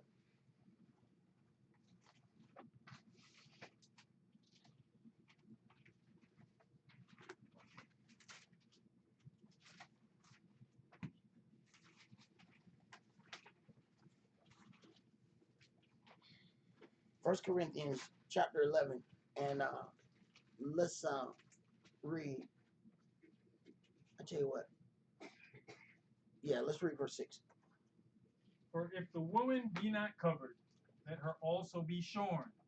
But if it be a shame for a woman to be shorn or shaven, let her be covered. Shorn is shaven. Now, this is New Testament. Quite frankly, we all should have walked in here dealing with hair coverings. Because this is something that we should have learned from the Christian mindset. But Christianity has an issue where the things that it don't like, it does not teach.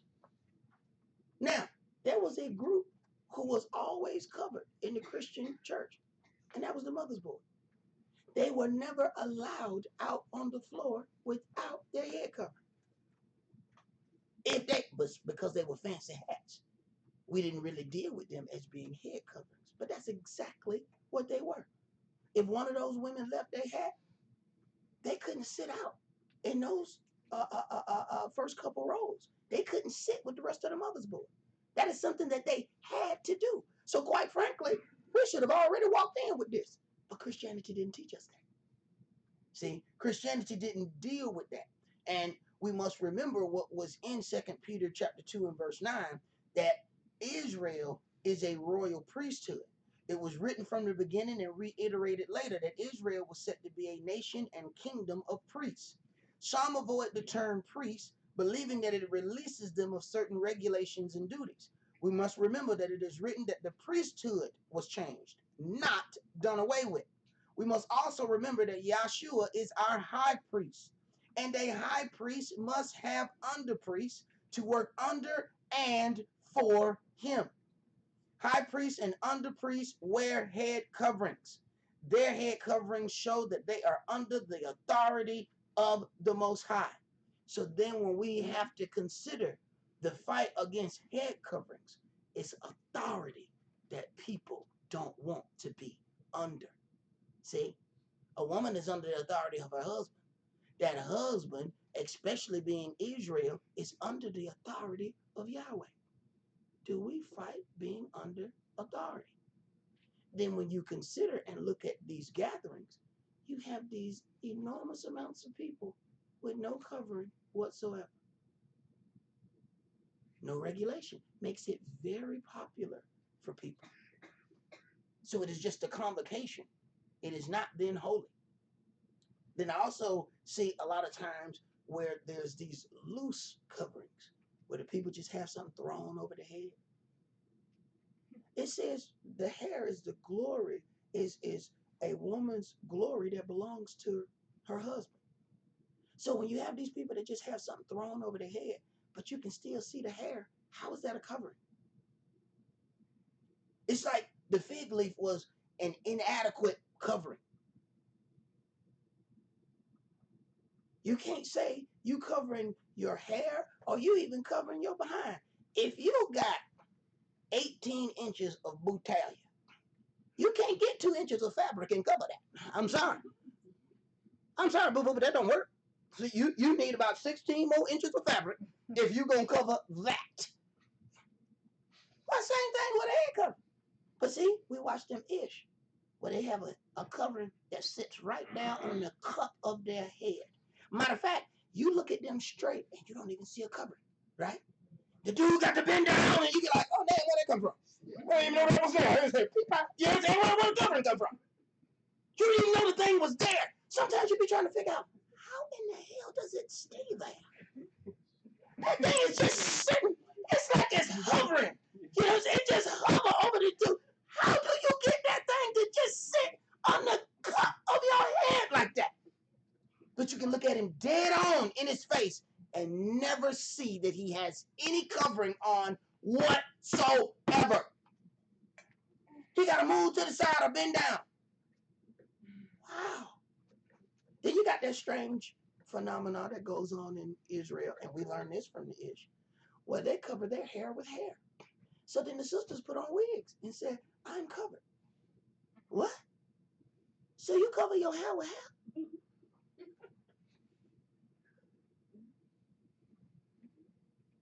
So if I ain't gonna be naked, but I'm gonna put on a shirt, but I'm gonna paint all genitals around and just walk around. So I'm not naked, but I got a picture of nakedness on my body. What the hell you get that from? So we got people that's picking that up because the Jewish, this is what they do. Cover hair with hair.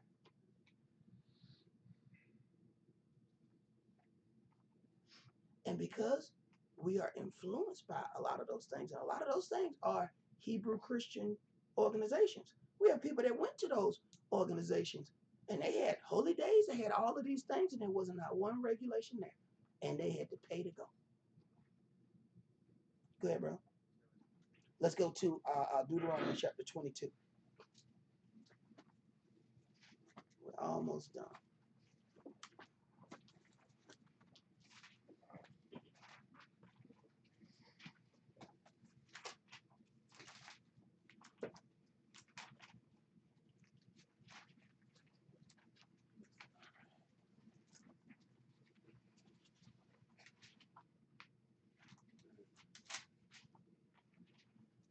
Deuteronomy 22, and let's read verse 5.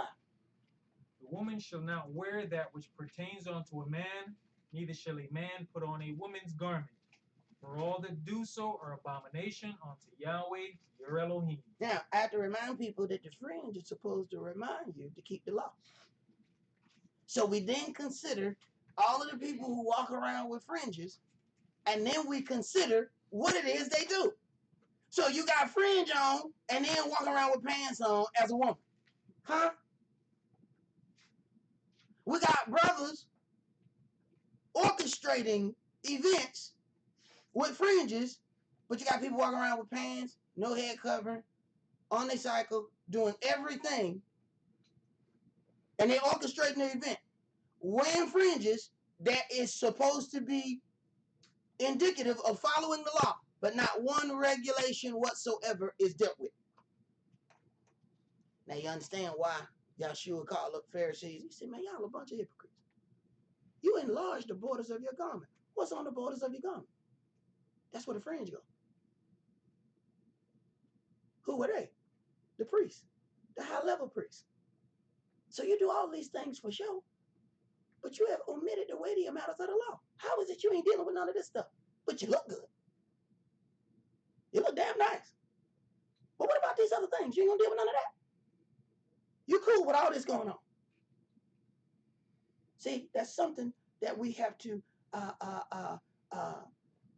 deal with. And because we grew up in the daughter of Babylon, we have learned all of these things about the women in pants. We grew up watching that. But Kesha, he will tell you, his daddy said years ago, arguing with his sister, I thought you was a Christian. Christians don't wear pants. See, we don't remember that there was a time even the police women had dresses on. We don't even remember that. But we got selective amnesia. We don't want to remember that. Hey, man, I ain't innocent in this. Before the word, I purchased a few catsuits. You know, guilty as charged. Guilty as charged. You know. And I would purchase the cat suit and then walk behind in the mall just so I can look at the cat move. Look at that. Look at that. Look at that. I did guilty. Guilty as charged. Guilty as charged. Okay? I'm guilty. But when you come in this word, you got to be deprogrammed and reprogrammed. So the same one that purchased the cat suit got to be in there. Look at boo. You remember that cat suit I bought you? We got to get rid of it. I was wrong. All right? I purchased the cat suit. I know that. Okay? I led you in this. Yes, I did. But we got to put this thing in reverse. When you know better, you do better. I did wrong. Now, I got to give her some time to get rid. Because, see, now she done got used to the cat suit because that's what I told her I like. You know what I'm saying? So now you got to give her some time. You can't just say, I had 2 o'clock on Tuesday and the only damn cat suits out of here. Well, you bought the cat suits, man. So then you got to help work with her. And that's a lot of times what the problem with the head covering, too. Because, see, a brother will say, you know, hey, we in the word, baby, you got to wear, you know, this head covering. But then every sister we see with some nice dreads, we looking at her. Don't you think that's affecting your woman? Don't you think it's affecting your woman? Every last one of them. And she's like, well, hell, wait a minute. Wait the hell a minute now. You're telling me to cover mine? What the hell you keep looking at her? Right. We affect each other's walk when we do that. You're going to tell her she need to wear a hair cover. You need to tell her how beautiful she is in it. Go ahead, bro. You know, the problem with enforcing the dress code at these gatherings, you're going to mess with my number, with the numbers. But on the flip side, when somebody tell us about a function, the first thing we ask is what? What's the dress code? First thing we ask. First thing we ask is what the dress code is. Because they'll tell you, they got certain little terms for, you know, what the dress code is. And they even tell you in the grown folk club, they tell you, grown in section. What the heck grown section? No white tees allowed. Them people like to fight. And you're like, no, we don't like them white tee people. They got certain dress codes for certain things that you're going to deal with. You are very correct there, brother. Now, when we deal with this, Israel, who has had a problem with apostasy from the beginning, has willingly accepted the mingled doctrine of Hebrew Christianism, where Holy Convocation has been reduced to a gathering or Israelite pep rallies. Head coverings are made optional. There is no separation between clean and unclean. No separation between male and female in the seating arrangements. And that's something that we are accustomed to, you see, because that's what we learned in Christianity. You know, the people are mingled in together and they sit, you know. You got people say, I want to hold my boo's hand all throughout service. So we don't understand the way things were set up in the temple. There's the most holy. Then you got the brothers. Then you got this court of where the women are. They ain't sitting together. And the brothers ain't even where the priest at. So there's levels of that. But because that Christian thing said you can sit beside your boo and hold her hand all day, y'all can turn pages together. Come on, baby, you go to Ephesians. I go to Philippians. Right. There ain't nothing holy in that setup. There ain't nothing holy in that. But see, that's what we're accustomed to. You see? That's why the Hebrew Christian thing fits. Number 5, praise and worship overrides the precepts. So if we can have a good song and dance, it will then override anything that we may learn. The wearing of fringes is reduced to decorative clothing. We know that the fringe represents the keeping of the law. Yahweh has already said the law is spiritual and it should be written in your heart. So if you need a fringe to remind you to keep the law, then do it. But how you going to wear the fringe and not keep the law? Number 7, the basic leadership foundation is not set up around a priestly body, and this is big, but more resembles the Christian setup of a pastor and first lady as leaders of the congregation. That's Christian. That's Christian. You got the pastor and the first lady leadership. You go drive down the street, you see all these billboards with the pastor and his wife. I mean, that's Christian, bro. We don't do that. Israel is directed by a priesthood. And you have people that they come out of that Christian setup and they come in. I've had people say, where's the first lady? I ain't no damn president. Ain't no damn first lady here. I don't know what you're used to, but we don't do that. There's a priesthood. The men operate the righteous things of Israel. Ain't no first lady here.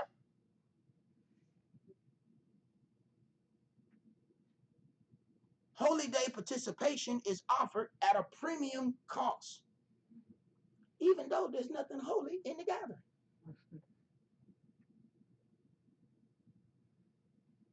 Number 9, no dress code requirements for gatherings.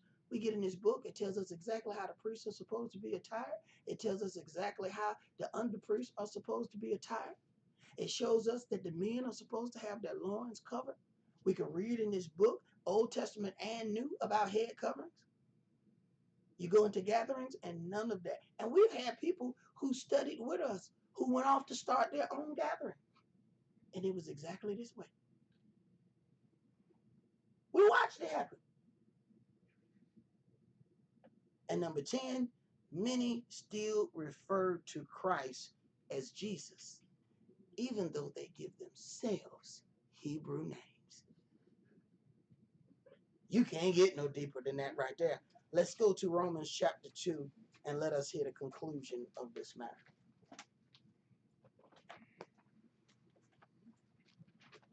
Okay. Romans chapter 2, and we're going to start at verse 9.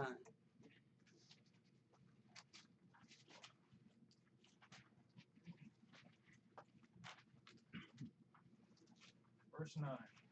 Tribulation and anguish upon every soul of man that does evil, of the Yehudi first, and also of the Gentiles. So, judgment and punishment goes in order to Israel first and then to everybody else.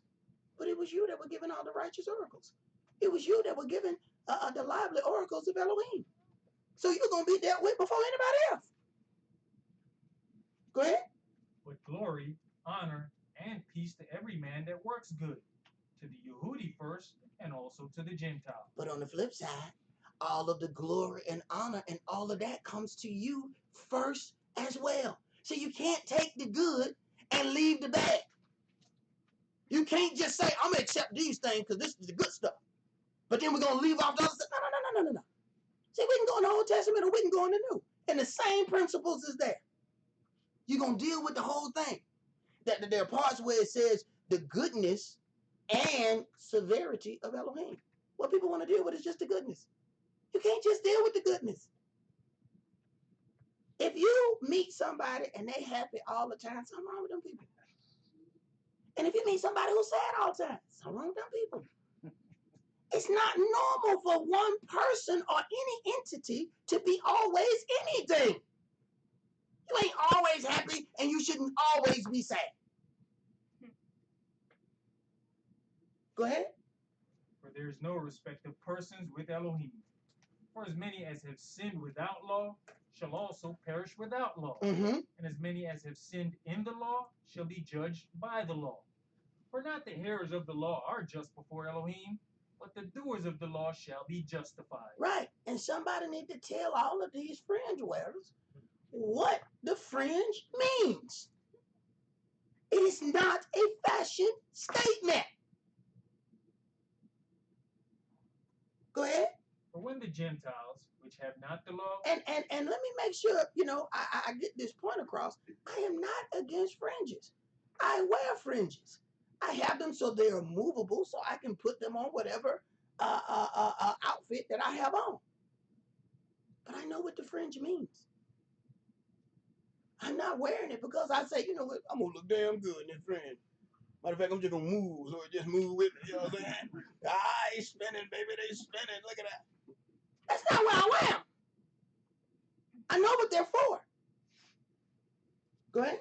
for when the Gentiles, which have not the law, Mm-hmm. do by nature the things contained in the law, these, having not the law, are a law unto themselves. These having not the law. So the Euro-Gentiles were not given the law. You see then these two paths. The children of Israel is taught totally different.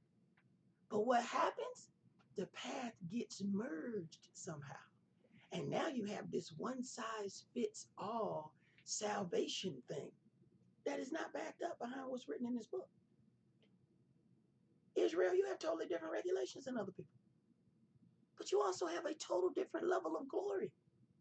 You can't accept the glory and not accept the other regulations that go with it. You have things over and above other people. But you also have responsibilities that go over and above every other people too. Those go hand in hand. Go ahead. Which show the work of the law written in their hearts, their conscience also bearing witness, and their thoughts the meanwhile accusing or else excusing one another. So then it is even a more glorious thing when the Gentiles, who were not given the law, when they do the things contained in the law, they are soaring in righteousness. Why? Because they went over and above what was even asked of them. So the same thing that you do, that is your requirement, is over and beyond. It's extra credit for them. Go ahead. In the day when Elohim shall judge the secrets of men by Yahshua the Mashiach, according to my gospel, Mm-hmm. behold, you are called a Yehudi, and resteth in the law, and make your boast of Elohim. Okay, hold on. You are called a Yehudi, and you rest in the law. See, these are the things that Israel is supposed to be about. Even from the beginning, it told us that the law was always spiritual. There was nothing wrong with the law. The problem was it was something wrong with us. We couldn't accept it. So the children of Israel are taught out of the law. That's the difference between our path to salvation and the other people's path to salvation. So the fringe is a totally different thing. It means something. It is is not just decoration. Go ahead. Verse 18. And knoweth his will, and approveth the things that are more excellent, being instructed out of the law. The children of Israel are instructed out of the law. What Yahshua took care of was animal sacrifice because he became that perfect sacrifice. There ain't no goat or lamb or nothing else that's going to be better than a sinless man. But Israel is instructed out of the law. Let's not get it twisted. Go ahead. And are confident that you yourselves are a guide of the blind, a light of them which are in darkness, an instructor of the foolish, a teacher of babes, which have the form of knowledge and of the truth in the law. You therefore which teacheth another, teacheth you not yourself? You that preach a man should not steal, does you steal? Where are these things coming from? These are commandments. So where you get these from? So when people say, well, you know, the law's nailed to the cross. Well, why in the hell are they talking about it in the beginning, the end of the book? These commandments. See? That's what these things are supposed to remind us to do. You got folks walking around with fringes on, sleeping with somebody else's wife. What the hell are you doing? You forgot where your house was? The fringe didn't remind you. Maybe you should put a fringe on your doorstep. Go ahead. You that say a man should not commit adultery, does you commit adultery? You that abhorreth idols, does you commit sacrilege? You that maketh your boast of the law, through breaking the law, dishonoreth you Elohim? Okay, read that again, bro. For you that make your boast of the law. You make your boast of the law when you walk around with the fringe. Go ahead. Through breaking the law. Through breaking the law. Dishonoreth you Elohim. So then you dishonor Elohim by wearing the fringe and then not keeping any of the law. And then people look around and they can tell you ain't keeping the law because they see the things that you allow to happen. You dishonor your Elohim. But you look nice. Read, man. For the name of Elohim is blasphemed among the Gentiles through you, as it is written. Right. Go ahead. For circumcision verily profits if you keep the law. Circumcision profits if you keep the law. People got circumcision, don't even know what it means. Getting the kids circumcised, don't even know what it means. Well, my kid got a pretty pee-pee. That's what, you know, I got the circumcision. You don't understand what that means? Go ahead. But if you be a breaker of the law, your circumcision is made uncircumcision. Therefore, if the uncircumcision keep the righteousness of the law, shall not his uncircumcision be counted for circumcision? And shall not uncircumcision, which is by nature, if it fulfill the law, judge you, who by the letter and circumcision does transgress the law? For he is not a Yehudi, which is one outwardly, neither is that circumcision, which is outward in the flesh. For he is not a Yehudi. So this is the thing. So a lot of times we think we're following Israel because we see all of these things. We have all the physical decorations. He is not a Yehudi, which is one outwardly. Neither is that circumcision, which is outward in the flesh. Remember, he says all of Israel is not Israel. He said, I'm going to save all Israel. But do understand, they are not all Israel which are of Israel. What? Right. There's Israel flesh, and then there's Israel in the spirit. I don't care what your lineage is. You can go ahead and get your little DNA.com. Don't mean that. Hey, you ain't Israel in the spirit. You're getting left behind. Go ahead. But he is a Yehudi, which is one inwardly. Inwardly. And circumcision is that of the heart. If you got a circumcised heart, you don't need anything to remind you to keep the law. I don't need anything to remind me, to tell me that I shouldn't steal Eliel's car. That ain't my car. Go ahead. In the spirit and not in the letter, whose praise is not of men, but of Elohim. Whose praise is not of men, but of Elohim. And we have to remember whose regulations these are. These are Yahweh's regulations. These are not my regulations. These are not the regulations of the UCI. These are regulations of Yahweh, our Elohim. It's going to come a time that this UCI building gonna be underwater just like everything else in the daughter of Babylon. It's gonna make a nice fish tank.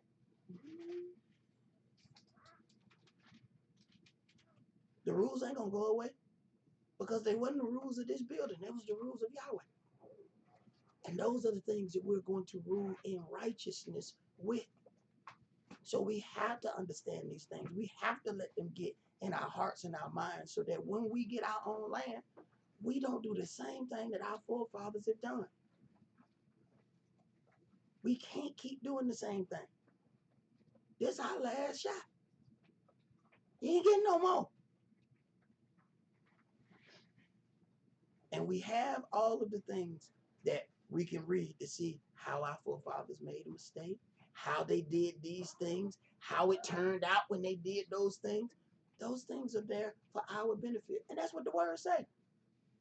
It was written for their benefit. Consider, our forefathers didn't have pre-written things when they went through something. They were going through it blind.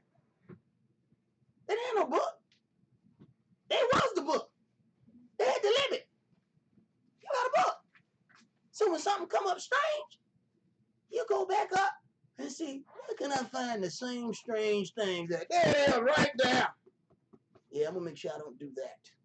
Right there. I can't say I ain't gonna sin, but I know I ain't gonna do that sin. You understand what I'm saying to you? That's all you can do. But you use the things for what they're there for. He is giving them to you for a reason. Use them. That's all that we're gonna do for today. Remember the Sabbath to keep it holy. Shabbat shalom. Shabbat shalom.